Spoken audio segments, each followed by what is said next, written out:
السلام علیکم ورحمۃ اللہ وبرکاتہ۔ رب اشرح لی صدری ویسر لی امری واحلل عقدۃ من لسانی یفقہوا قولی رب زدنی علما۔ اللہم فقہنا فی الدین۔ اللہم توفیقی الا باللہ۔ اللہم انی اسألک علما نافعا ورزقا طیبا وعملا متقبلا۔ رب ھب لی حکما والحقنی بالصالحین واجعل لی لسان صدق فی الآخرین واجعلنی من ورثۃ جنۃ النعیم۔ بارک اللہ فی۔ بہترین دعائیں ہیں: اللہم صلی علی محمد وعلی آل محمد کما صلیت علی ابراہیم وعلی آل ابراہیم انک حمید مجید۔ اللہم بارک علی محمد وعلی آل محمد کما بارکت علی ابراہیم وعلی آل ابراہیم انک حمید مجید۔ اللہ کی مدد سے، اللہ کی توفیق سے آج ہم نیو پارہ 4 لن تنالوا البر ہم اسٹارٹ کر رہے ہیں۔ ہمیں اس کی طاقت نہیں، یہ صرف اللہ کی مدد ہے کہ اللہ نے ہمیں توفیق دی ہے کہ ہم آپ کو اللہ، رسول اور قرآن سے جوڑیں۔ تو لن تنالوا البر، یہ بر نیکی بھلائی سے مراد یہاں عمل صالح یا جنت ہے۔ حدیث میں آتا ہے کہ جب یہ آیت نازل ہوئی تو حضرت ابو طلحہ انصاری رضی اللہ تعالیٰ عنہ، جو مدینہ میں اصحاب حیثیت میں سے تھے، نبی کریم صلی اللہ علیہ وآلہ وسلم کی خدمت میں حاضر ہوئے اور عرض کیا: یا رسول اللہ، بیرہا باغ مجھے سب سے زیادہ محبوب ہے، میں اس سے اللہ کی رضا کے لیے صدقہ کرتا ہوں۔ آپ صلی اللہ علیہ وآلہ وسلم نے فرمایا: وہ تو بہت نفع بخش مال ہے، میری رائے یہ ہے کہ تم اسے اپنے رشتہ داروں میں تقسیم کر دو۔ چنانچہ آپ صلی اللہ علیہ وآلہ وسلم کے مشورے سے انہوں نے اسے اپنے اقارب عزیزوں میں تقسیم کر دیا۔ یہ مسند احمد کی طرح ہے۔ اسی طرح اور بھی متعدد صحابہ نے اپنی پسندیدہ چیزیں اللہ کی راہ میں خرچ کی۔ تو یہاں اللہ لن تنالوا البر یعنی تم محبوب کے لیے، جیسے محبوب چیز دنیا میں آپ کو جس سے شدید محبت ہوتی ہے تو آپ ان کو ردی چیز تحفے میں نہیں دیں گے۔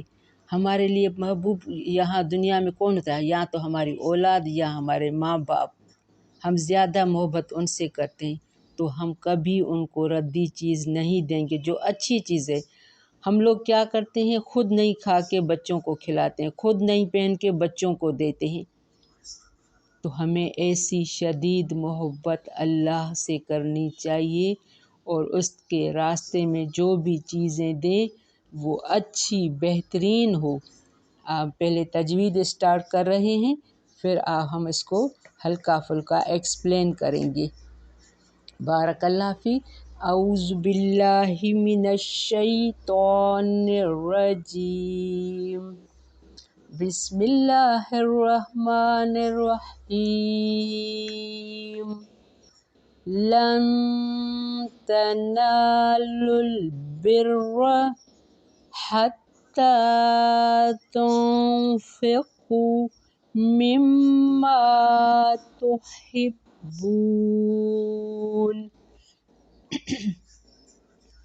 وما تنفقوا من شيء فإن الله به عليم۔ كل الطعام كان حلا لبني إسرائيل إلا ما حرم إسرائيل على نفسه من قبل أن تنزل التوراة. تا کو ہاں میں چینج کریں گے، یہاں اسٹاپ ہو رہا ہے.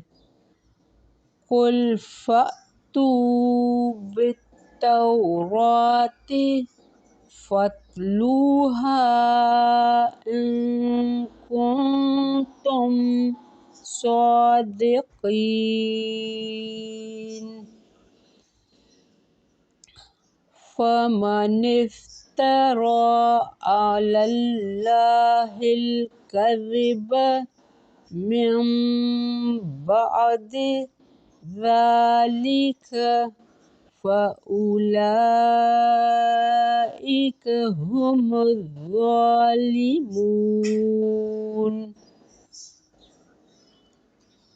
قل صدق الله فاتبعوا ملة إبراهيم حنيفا وما كان من المشركين.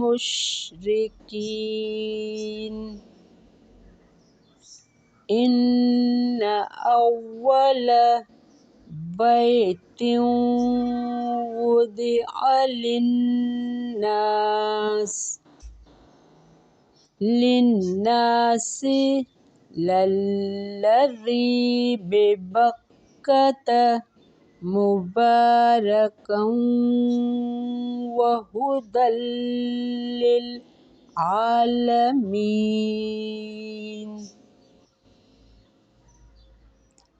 فيه آيات بينات مقام إبراهيم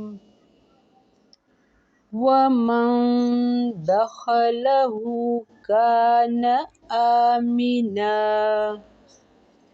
ولله على الناس حج البيت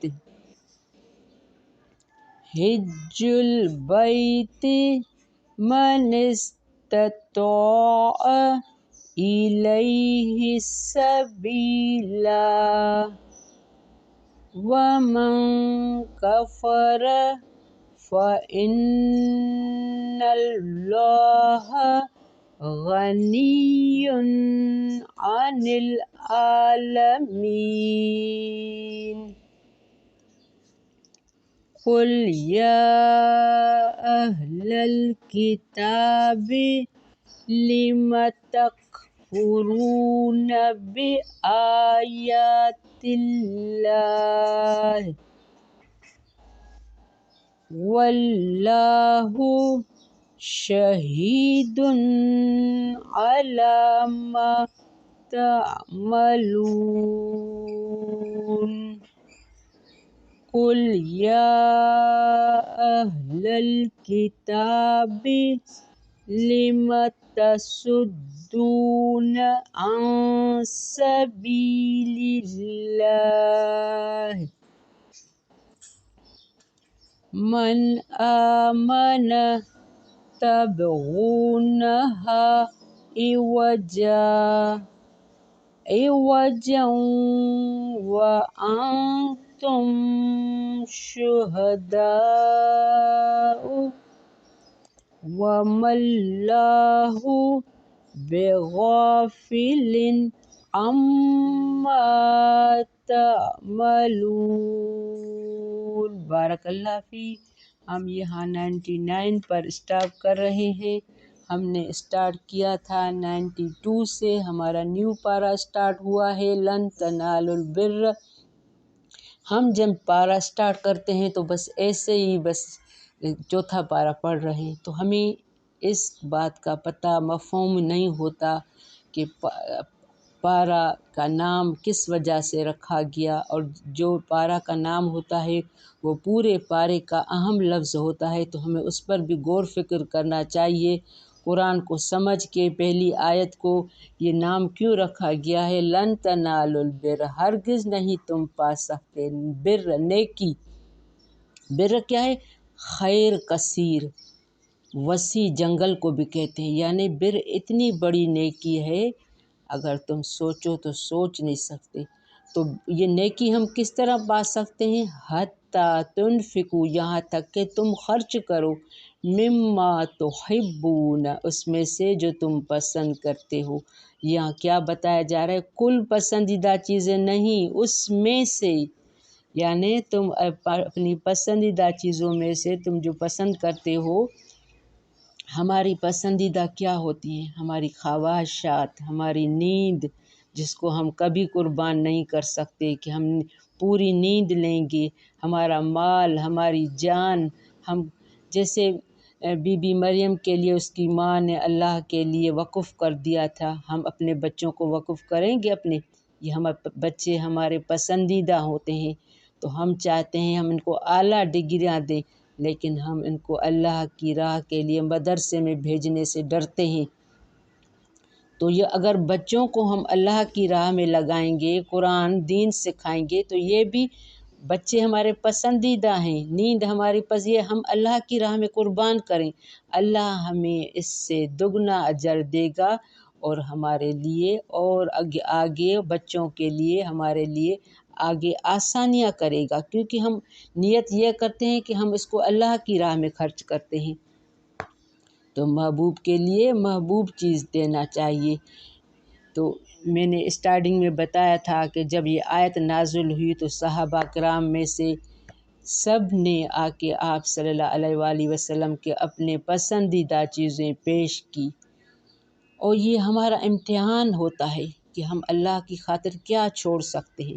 جیسے ابراہیم علیہ السلام کو اللہ نے اپنا خلیل، اپنا دوست مانا ہے، اس نے اللہ کی خاطر سب کچھ قربان کیا، اپنا گھر، اپنا خاندان، اپنا مذہب، باپ، سب کچھ تنہا اکیلے اللہ کی راہ میں نکلا۔ دیکھو ابھی تک اللہ تعالیٰ نے ابراہیم علیہ السلام کو کتنی عزت دی ہے۔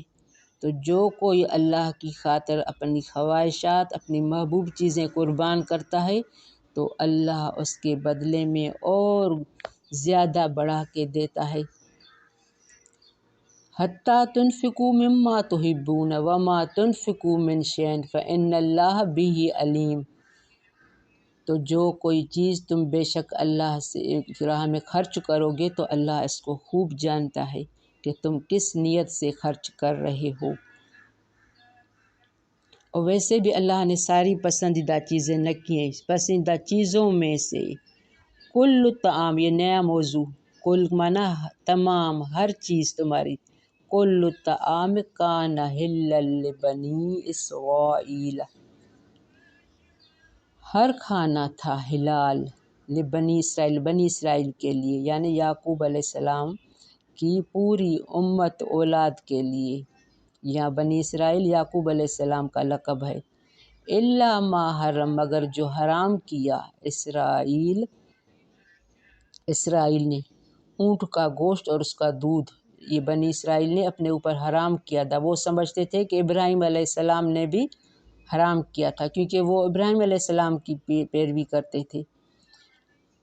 حرم اسرائیل علی نفسی، اپنے نفس پر، من قبل، اس سے پہلے، ان تنزل التورات، کہ نازل کی جاتی تورات، یعنی تورات سے نازل سے پہلے ہی بنی اسرائیل نے یہ چیزیں حرام کی تھی۔ قل فاتوا بالتورات، یہ قل بار بار آ رہا ہے تو یہ فعل امر ہے، اللہ کوئی حکم دے رہا ہے، اگر تم نے یہ چیزیں اپنے اوپر حرام کیے تو تورات لے آؤ، قل فاتوا بالتورات، تو لے آؤ تورات، فتلوہا، پھر پڑھو اسے، ان کنتم صادقین، اگر ہو تم سچے۔ تورات کے نزول کا ہے، اس لیے تورات تو حضرت ابراہیم علیہ السلام اور یعقوب علیہ السلام کے بہت بعد نازل ہوئی، پھر تم کس طرح مذکورہ دعویٰ کر سکتے ہو؟ علاوہ ازیں تورات میں بعض چیزیں تم یہودیوں پر تمہاری ظلم اور سرکشی کی وجہ سے حرام کی گئی تھی۔ اگر تمہیں یقین نہیں ہے تو تم تورات لاؤ، اسے پڑھ کر سناؤ، یہ بات واضح ہو جائے گی۔ حضرت ابراہیم علیہ السلام کے زمانے میں یہ چیزیں حرام نہیں تھیں اور تم پر بھی بعض چیزیں حرام کی گئی تو اس کی وجہ تمہاری ظلم و زیادتی ہے۔ اب یہ سب کچھ بتا کے فمن افطرا، تو جو کوئی گھڑ لے اللہ پر جھوٹ، یعنی اللہ نے حرام نہیں کیے، اس کے باوجود تم اگر اللہ پر جھوٹ باندھے ہو کہ اللہ نے یہ حرام کر کے دیے ہیں، ذالک فاولئک هم الظالمون، بعد اس کے تو یہی لوگ ہیں جو ظالم ہیں۔ ظالم کون ہوتے ہیں؟ جو حق کو جان کر انکار کرے۔ قل صدق اللہ، پھر دوبارہ فعل امر بار بار کل آ رہا ہے۔ قل صدق اللہ، کہہ دیجئے سچ فرمایا اللہ نے۔ فتبعوا، تو پیروی کرو، ملت ابراہیم حنیفہ۔ ملت کیا ہوتا ہے؟ شریعت، طریقہ، جو ہمیں آپ صلی اللہ علیہ وآلہ وسلم کے ذریعے سے ایک دائرہ، ایک قانون بنا کے دیا گیا ہے کہ آپ اس شریعت کی پیروی کریں گے، اس کے حدیں پار نہیں کریں گے۔ ملت ابراہیم حنیفہ، تو اللہ یہاں کیا کرا ہے؟ پیروی کرو ملت ابراہیم کی، جو یکسو تھا، مسلمان تھا، صرف اللہ کی عبادت کرتا تھا۔ تم جو کہتے ہو کہ ہم ابراہیم کے دین پر ہیں تو صرف اس کی دین کی پیروی کرو۔ وما کان من المشرکین، اور نہ تھا وہ مشرکین میں سے۔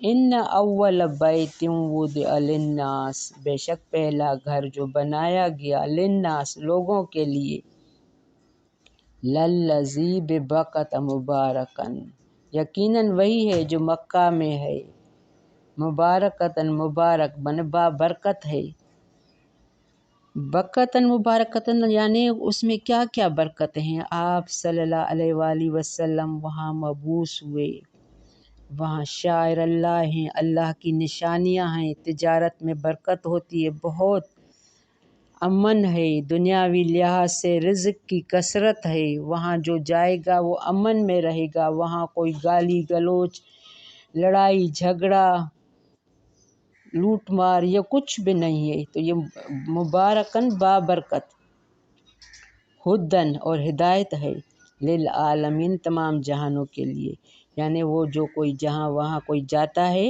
تو وہاں پورا پاک ہو کے آتا ہے، گناہ اس کے ختم ہو جاتا ہے۔ یہ یہود کے دوسرے اعتراض کا جواب ہے۔ وہ کہتے تھے کہ بیت المقدس سب سے پہلا عبادت خانہ ہے، یہود کہتے تھے، تو محمد صلی اللہ علیہ وآلہ وسلم اور ان کے ساتھیوں نے اپنا قبلہ کیوں بدل دیا؟ ہم دوسرے پارے میں یہ پڑھ چکے ہیں۔ اس کے جواب میں کہا گیا کہ تمہارا یہ دعویٰ بھی غلط ہے، پہلا گھر جو اللہ کی عبادت کے لیے تعمیر کیا گیا وہ ہے جو مکہ ہے۔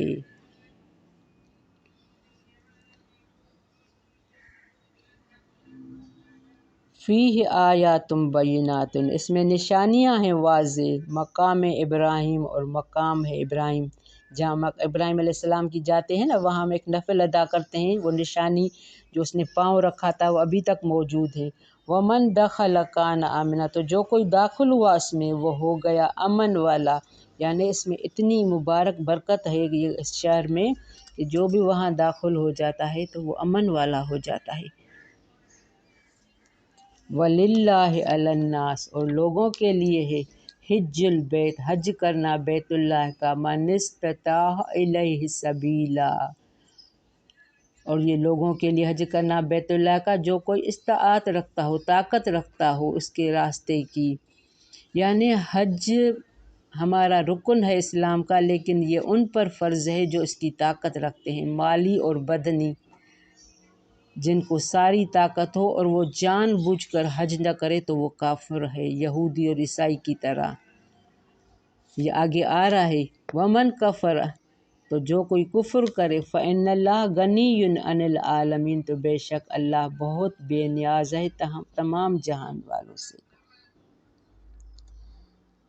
راہ پا سکتوں کا مطلب یہ ہے کہ زیادہ راہ کی طاقت ہو، یعنی اتنا خرچ کہ سفر کے اخراجات پورے ہو جائیں۔ علاوہ ازیں طاقت کے مفہوم میں یہ بھی داخل ہے کہ راستہ پرامن ہو، جان مال محفوظ رہے۔ اسی طرح یہ بھی ضروری ہے کہ صحت تندرستی کے لحاظ سے سفر کے قابل ہو۔ نیز عورت کے لیے محرم بھی ضروری ہے۔ تو یہاں حج کے لیے کیا احکام ہیں؟ تو حج کرنا، جو کوئی اپنی طاقت ہوگی ان کو سب کچھ ہوگا، اگر اس کے باوجود حج نہیں کرے گا تو حج کا انکار کفر اصغر ہے۔ ایک ہوتا ہے کفر اکبر، ایک ہوتا ہے کفر اصغر۔ کفر ہے۔ قل یا اہل الکتاب، کہہ دیجئے اہل کتاب، کیوں تم کفر کرتے ہو بآیات اللہ، اللہ کی آیات کا۔ ایک آیات ہوتی ہیں کونی، ایک آیات ہوتی ہیں شرعی۔ تم اللہ کی آیات جو تم پڑھتے ہو پھر بھی کفر کرتے ہو۔ واللہ شہید علی ما تعملون، اللہ خوب گواہ اس پر جو تم عمل کرتے ہو۔ قل یا اہل الکتاب، دوبارہ ان کو خطاب کیا جا رہا ہے۔ لم تصدون عن سبیل اللہ، تم کیوں روکتے پھرتے ہو اللہ کے راستے سے۔ من آمن، اس سے جو ایمان لایا۔ تبغونہا، تم تلاش کرتے ہو اس میں عوجن، ٹیڑھا پن۔ وَأَنْتُمْ شُهَدَاء، حالانکہ تم گواہ ہو۔ وَمَا اللَّهُ بِغَافِلٍ عَمَّا تَعْمَلُونَ، اور جو تم عمل کرتے ہو اللہ اس سے خوب واقف ہے، اللہ غافل نہیں ہے۔ بارک اللہ فی ربنا تقبل منا انک انت السمیع العلیم وتب علینا انک انت التواب الرحیم۔ السلام علیکم ورحمۃ اللہ وبرکاتہ۔